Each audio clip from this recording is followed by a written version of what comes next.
Hello students, एक बार फिर से हम आपका स्वागत करते हैं बहुत easy classes learn with concepts पर। और आज जो हम पढ़ने वाले हैं इस टॉपिक का नाम है force and torque on a dipole in a uniform electric field. फटाफट से हेडिंग लगा लीजिए। तरंग सीरीज का ये है एपिसोड नंबर 7। कर दे बेटा शुरू। आजा देख, ये हमने एक यूनिफॉर्म इलेक्ट्रिक फील्ड बनाया। ये हमने एक यूनिफॉर्म इलेक्ट्रिक फील्ड ड्रॉ किया and the direction of this electric field in this direction. That means we can say that कि सर डायरेक्शन जो है ना इधर से बनाई है आपने इलेक्ट्रिक फील्ड की।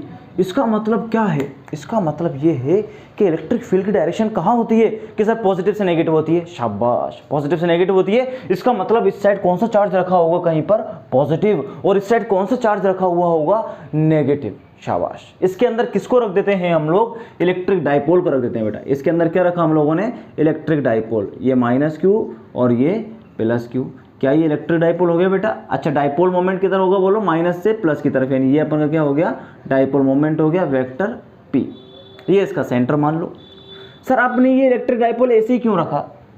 बेटा अपन जो डेरिवेशन कर रहे हैं ना वो एक स्टैंडर्ड कंडीशन के लिए लेके चल रहे हैं कि डाइपोल हमने let suppose the dipole make an angle theta with electric field. Dipole moment electric field के साथ कितना एंगल बना रहा है?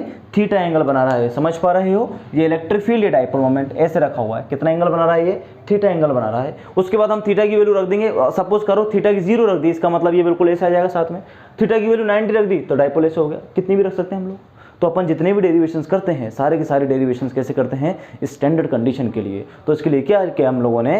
इलेक्ट्रिक फील्ड की डायरेक्शन ये है, डाइपोल मोमेंट की डायरेक्शन ये है, एंगल कितना है बोलो? थीटा। थीटा एंगल पर एक डाइपोल मोमेंट रखा हुआ है। अब मुझे इस पर दो चीज़ें फाइंड करनी है। Number 1 force and second 1 is torque. Torque क्या होता है बेटा बताएंगे जिनको नहीं आता है ना। फाइंड करना है तो सबसे पहले तो हम फोर्स का पता लगाते हैं। हम लिखते हैं force on an dipole. Force कितना होगा बताओ? इसको मैं मान लेता हूं F1। क्या लिख लेता हूं? F1। Force on plus Q charge F1 is equal to, formula क्या होगा मेरा? QE। बताओ ये क्या हो गया? F1 is equal to QE। और इसको अगर मैं मान लेता हूं बेटा F2 तो बताओ दूसरा फोर्स कितना लगता है? Minus Q vector E. क्या होगा? Minus Q vector E. अबे ये आना चाहिए तुम्हारे को, लेक्चर नंबर 1 में बता चुके हैं भाई। इलेक्ट्रिक फील्ड में क्यू चार्ज पर कितना फोर्स लगता है? F is equal to QE। ये तो आना चाहिए ना कम से कम। देखो F1 is equal to QE लिखा। F2 बताओ कितना लगेगा? Force on minus Q charge F2 is equal to minus के QE। अब अगर मैं डाइपोल पर टोटल फोर्स निकालना चाहूं, क्या निकालना चाहूं? Total force on an dipole in a electric field is equal to, बताओ टोटल फोर्स कितना हो जाएगा? टोटल फोर्स बता दो कितना हो जाएगा भाई? अबे 0 हो जाएगा कि नहीं हो जाएगा? टोटल फोर्स कितना हो जाएगा हमारे पास में? 0 हो जाएगा। टोटल फोर्स 0 कैसे हो जाएगा बेटा? देख, प्लस का QE माइनस का QE जोड़ दोनों, कितना आएगा? 0। प्लस का 2 माइनस का 2 बता कितना आएगा? 0। प्लस का 3 माइनस का 3 0। Plus QE minus QE plus QE minus QE, total force कितना हो जाएगा? 0। ये बात याद रख लेना, डाइपोल को जब भी यूनिफॉर्म इलेक्ट्रिक फील्ड में रखा जाएगा तो उस पर नेट फोर्स हमेशा 0 होगा। याद रख लो बेटा इस पर, नेट फोर्स हमेशा 0 होगा जब भी डाइपोल को इलेक्ट्रिक फील्ड में रखा जाएगा। नेट फोर्स कितना होगा? 0। बट सर ये रोटेट तो कर रहा है, ये इस पोजीशन में आएगा। हमें दिख रहा है कि एक फोर्स इस पर इधर लग रहा है, दूसरा फोर्स इस डायरेक्शन में लग रहा है। तो सर अगर इधर फोर्स लगेगा तो ये इस पोजीशन में आ जाएगा। आप कह रहे हो कि टोटल फोर्स तो इस पर 0 है। हाँ मैं कह रहा हूँ टोटल फोर्स 0 है। तो सर टोटल फोर्स 0 है तो ये क्यों रोटेट कर रहा है बिना फोर्स के? बेटा इसी को बोलते हैं टॉर्क। क्या बोलते हैं इसको? टॉर्क। यानी रोटेट करवाने के लिए जो फोर्स लगता है उसको क्या बोलते हैं? टॉर्क बोलते हैं। और टॉर्क का फॉर्मूला आप याद रखो, टॉर्क का फॉर्मूला होता है जो क्लास 11th में आप लोगों ने नहीं पढ़ा होगा, ऐसा मुझे लग रहा है ना। पढ़ा हुआ तो बेटा शाबाश है ना। टॉर्क का फॉर्मूला होता है TORQUE। Torque is equal to magnitude of any one force into में परपेंडिकुलर डिस्टेंस। ध्यान रखना भाई, टॉर्क का फॉर्मूला क्या होता है बेटा? Magnitude of any one force into में परपेंडिकुलर डिस्टेंस। सर ये मैग्नीट्यूड क्या है? देख बेटा मैग्नीट्यूड क्या है, इसमें परपेंडिकुलर डिस्टेंस बहुत तगड़ी बता दूंगा, दिमाग खराब हो जाएगा। दिमाग खराब मतलब समझ में आ जाएगा तगड़ा, देख दिमाग लगा चल बस खाली।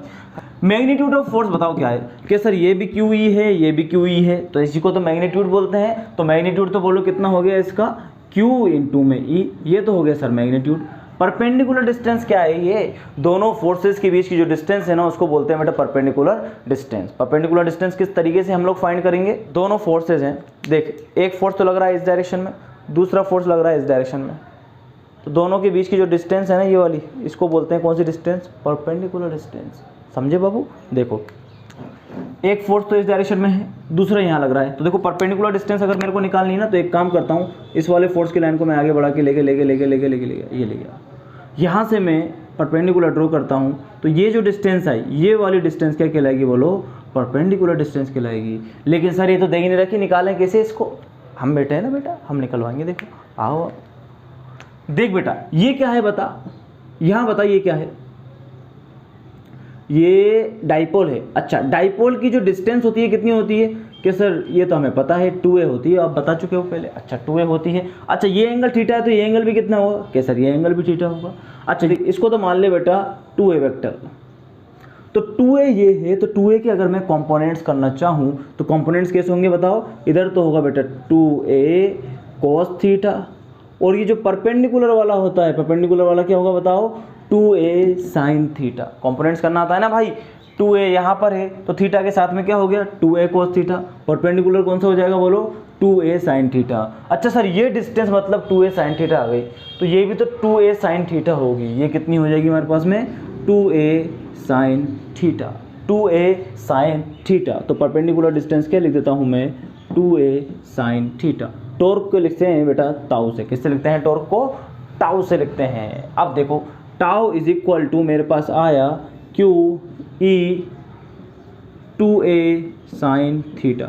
याद करो हमने आपको पिछले 2 वीडियो से एक बात लगातार बोलते आ रहे हैं कि डाइपोल का डेरिवेशन जब भी आएगा उसके अंदर डाइपोल जरूर निकल करके आएगा लास्ट में। और डाइपोल मोमेंट का फॉर्मूला आप सारे जानते होंगे, P बराबर क्या होता है? P is equal to Q into 2a। देखो दिखेगा आपको P is equal to Q into 2a, दिख रहा है नहीं दिख रहा बोलो? P is equal to, sir दिख गया ये तो, ये रहा P, ये रहा Q 2a। तो क्या लिखूँ मैं यहाँ पर? P is equal to Q into में 2a। दैट मीन्स मैं इसकी जगह क्या लिख सकता हूँ बताओ? P लिख सकता हूँ। इंटू में क्या लिखा मैंने? T। इंटू में क्या लिख दिया बेटे? Sine theta. ये आ गया टॉर्क का आपका फॉर्मूला। पिछली बार RBSC में वाला क्वेश्चन आया था, ये वाला सेक्शन E के अंदर बड़े क्वेश्चन में, लार्ज। आसान है कि नहीं है भाई? समझ आई बात नहीं आई? तो टॉर्क का फॉर्मूला आया बेटा मेरे पास में PE साइन थीटा। क्या फॉर्मूला आ चुका है हमारे पास में? PE sine theta. अच्छा सर अबे ये तो वो बन गया A cross B is equal to AB sine theta. A cross B is equal to AB sine theta. तो P साइन थीटा का मतलब मैं ये लिख सकता हूं कि vector P cross E is equal to PE sine theta. ओहो भाई भाई भाई भाई भाई, PE साइन थीटा तो P cross E, AB sine theta तो A क्रॉस B। इसका मतलब tau is equal to vector P cross E। Tau is equal to vector P cross E। Clear है भाई? यहाँ तक फोर्स टोटल कितना होता है? 0 होता है। टॉर्क का फॉर्मूला कितना आ गया? कि सर PE साइन थीटा। अच्छा टॉर्क तो सर वेक्टर क्वांटिटी है, तो इसकी डायरेक्शन कैसे निकालेंगे? पर डायरेक्शन कैसे निकालेंगे? आसान है, देखो डायरेक्शन निकालना। यहाँ तक आपको सोल्व करेंगे। इलेक्ट्रिक फील्ड की डायरेक्शन बताओ कि सर ये इलेक्ट्रिक फील्ड की डायरेक्शन रही। अच्छा डाइपोल मोमेंट की डायरेक्शन बताओ कि सर ये डाइपोल मोमेंट की डायरेक्शन रही। कैसे निकाली? देख बेटा इलेक्ट्रिक फील्ड ये रहा, डाइपोल मोमेंट वो रहा, ये दोनों रख दिए मैंने, इनका एंगल कितना? थीटा। अब ये रहा तेरा हाथ, हाथ है, हाथ को लेकर आ इधर, P क्रॉस E है। क्या है? P cross E। तो उंगलियों को रख P की तरफ, उंगलियों को किधर रखना है? P की तरफ। और किधर घुमा दे बेटा? E की तरफ। समझ में आ रही बात नहीं आ रही है?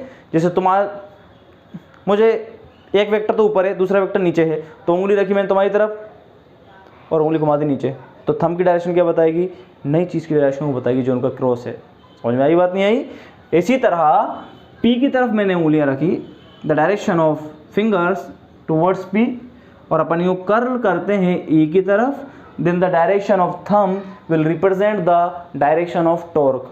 P क्रॉस E, यानी P से E की तरफ उंगलियां घुमाओ तो जो डायरेक्शन आएगी वो किसकी आएगी, टॉर्क की।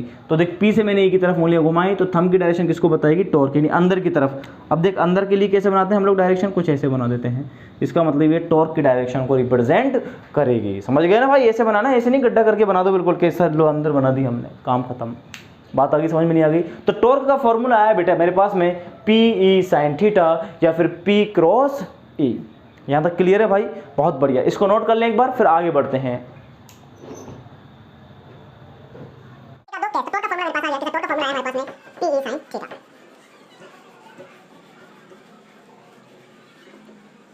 देखो टॉर्क का फॉर्मूला आ चुका है मेरे पास में, टॉर्क का फॉर्मूला आया है अपने पास, tau is equal to PE sin theta. ठीक है बेटा, PE sin थीटा। अब देखते हैं कि टाउ जो है थीटा पर कैसे डिपेंड करता है। मान के चलो थीटा इज इक्वल टू 0 है, केस लेते हैं, केस नंबर 1। केस नंबर 1 क्या ले रहे हैं, when theta is equal to 0 degree. देखना जब थीटा कितना डिग्री है बेटा, 0 डिग्री है। अच्छा सर 0 का मतलब कैसे बेटा, डायग्राम आपके जहन में आ जाना चाहिए। This is the direction of electric field. अच्छा ये इलेक्ट्रिक फील्ड की डायरेक्शन है। इसका मतलब सर जो एंगल है वो P और E के बीच में बना हुआ है, the angle between P and E। इसका मतलब जो डायरेक्शन P की है वही डायरेक्शन किसकी होनी चाहिए, E की होनी चाहिए, तभी तो एंगल 0 होगा। इसका मतलब इलेक्ट्रिक फील्ड इधर है तो डायपोल मोमेंट भी किस डायरेक्शन में होना चाहिए, बोलो, dipole moment will also in the direction of the electric field. इसका मतलब this is minus Q charge and this is plus Q charge and this is the direction of electric field. तो इस situation में हम निकालते हैं torque. Find the torque when theta is equal to 0, then torque will be tau is equal to PE sin 0। We know the value of sin 0 कितनी होती है, 0। तो टॉर्क का फॉर्मूला बता दो कितना आ जाएगा, PE इंटू 0, तो टॉर्क कितना आ गया बेटे, 0। आप देखो गजब के फील। भाई एक बात बताओ, हमने क्या कहा, फोर्स तो याद रख लो, हर एक कंडीशन में फोर्स तो क्या होगा बेटा, 0 होगा। एक बात बताओ, यहाँ पर फोर्स कितना लगेगा इस डायरेक्शन में, QE, यहाँ पर भी कितना लगेगा, QE, plus QE minus QE, खत्म। तो टोटल फोर्स तो हर एक कंडीशन में कितना होगा, 0। चाहे तुम कितने भी केस लड़ लो, चाहे दया को ले आओ चाहे अभिजीत को ले आओ, कितने भी केस आ जाए भाई, फोर्स क्या कर देना है, 0। ये तो केस सॉल्व है, इसको तो सॉल्व करने नहीं है अपने को। लेकिन हाँ टॉर्क इस कंडीशन में 0 होता है। टॉर्क क्या होता है बेटा इस कंडीशन में, 0। देखो ये भाई इसको कितना भी स्टेबल कर लो, फोर्स 0 है तो इस सिचुएशन में टॉर्क भी क्या आ गया, 0 आ गया। यानी टॉर्क एक कंडीशन में 0 होता है when electric field is in the direction of the dipole moment, तब टॉर्क भी 0 होगा और फोर्स भी 0 होगा। ध्यान रखना बेटा, तब टॉर्क भी 0 होगा और फोर्स भी 0, टॉर्क भी 0 और फोर्स भी 0। किस कंडीशन में होता है torque 0, when theta is equal to 0 degree. समझ में आ रही बात नहीं आ रही, इसको बोलते हैं बेटा स्टेबल इक्विलिब्रियम कंडीशन। क्लियर है। अब आओ नेक्स्ट कंडीशन पर, सेकंड केस लेते हैं भाई, when theta is equal to 90 degree. कैसा, थीटा कितना आ गया हमारे पास में, 90 का मतलब बनाओ भाई डायग्राम। ये देखो ये तो बना दिया हमने, क्या इलेक्ट्रिक फील्ड बना दिया सर आपने, बहुत अच्छा किया आपने कि इलेक्ट्रिक फील्ड बना दिया। अब बताओ 90 डिग्री का एंगल बता दो आप, तो मेरे को बता दो भाई 90 का कैसे बनेगा। इलेक्ट्रिक फील्ड इधर जा रहा, डायपोल मोमेंट यूँ खड़ा हो जाए बिल्कुल सीधा इलेक्ट्रिक फील्ड के परपेंडिकुलर, तो कितने का एंगल बन जाएगा, बोलो 90 डिग्री का बन जाएगा। इसका मतलब सर डायपोल मोमेंट की डायरेक्शन इधर होनी चाहिए, ये बन गया बेटा 90 डिग्री का एंगल। इसका मतलब सर डायपोल मोमेंट की डायरेक्शन ये है, तो यहाँ पर कौन सा चार्ज होगा बताओ, माइनस Q, और यहाँ कौन सा होगा, प्लस Q। अच्छा दोनों के बीच की डिस्टेंस कितनी होगी, कि सर 2 है, और ये एंगल कितने का बन जाएगा, बोलो हमारे पास में 90 डिग्री का। P और E के बीच में एंगल कितने का बना, 90 डिग्री का। अच्छा पहले फॉर्मूले से दिखाते हैं आपको। तो टाउ इज इक्वल टू बोलो क्या आएगा, PE sin 90। sin 90 की वैल्यू बताओ कितनी होती है, 1। शाबाश। तो टाउ का फॉर्मूला क्या आया, PE। और साइन की वैल्यू आपको पता होनी चाहिए कि साइन की मैक्सिमम वैल्यू ही 1 होती है, 1 से ज़्यादा कभी नहीं होगी साइन की वैल्यू। इसका मतलब तो सर ये टॉर्क की मैक्सिमम वैल्यू आ गई। कौन सी वैल्यू आ गई, ये मैक्सिमम वैल्यू आ गई। क्वेश्चन पूछ ले, when will be the torque maximum, when dipole moment and electric field are perpendicular each other, then torque will be maximum, and when the direction of electric field and dipole moment is same, then torque and force will be 0। This is known as the equilibrium, this is known as the unstable, this is known as the stable unstable condition, और this is a stable condition. रुका हुआ है ये unstable है। अब देखो feel करो, आप एक बात बताओ, फोर्स किधर लगेगा इस पर, इस डायरेक्शन में, इस पर, इस डायरेक्शन में। ये रहा देखो, एक इधर से खींच रहा है, एक इधर से खींच रहा है, तो ये आएगा किस में बोलो, स्टेबल में आ जाएगा, नहीं आ जाएगा वापस, किस में आ जाएगा, स्टेबल कंडीशन में आ जाएगा। तो ये टॉर्क का डेरिवेशन हुआ, टॉर्क के 1-2 क्वेश्चन करे हम लोगों ने। इसके बाद हम लोगों का चैप्टर नंबर 1 का पार्ट फर्स्ट यहाँ तक खत्म हो जाता है। अब कुछ टॉपिक बचते हैं हमारे पास में, like is area vector, Gauss law and its application, वो हम देखेंगे नेक्स्ट वीडियो के अंदर। उसके बाद लेंगे बेटा कुछ न्यूमेरिकल्स, न्यूमेरिकल्स का एक अलग से पोर्शन बनाया जा रहा है, उसमें आप न्यूमेरिकल्स को देखो, वहाँ सॉल्व करो। यहाँ डेरिवेशन चलाएंगे, तरंग सीरीज के हिस्से में क्या चलेगा, अपना सीन चलेगा। भाई बात आ गई, समझ में नहीं आ गई? तो आप लोग भाई रोज़ रोज़ पढ़ाई करते रहो जोर लगा के, ना कमेंट करना है, ना लाइक करना है, ना शेयर करना है, अपना काम करना है, चुपचाप निकल जाना है। ठीक है ना भाई, इतना तो कर ही सकते हो। हम तो इसलिए पढ़ाते हैं, हमें मज़ा आता है।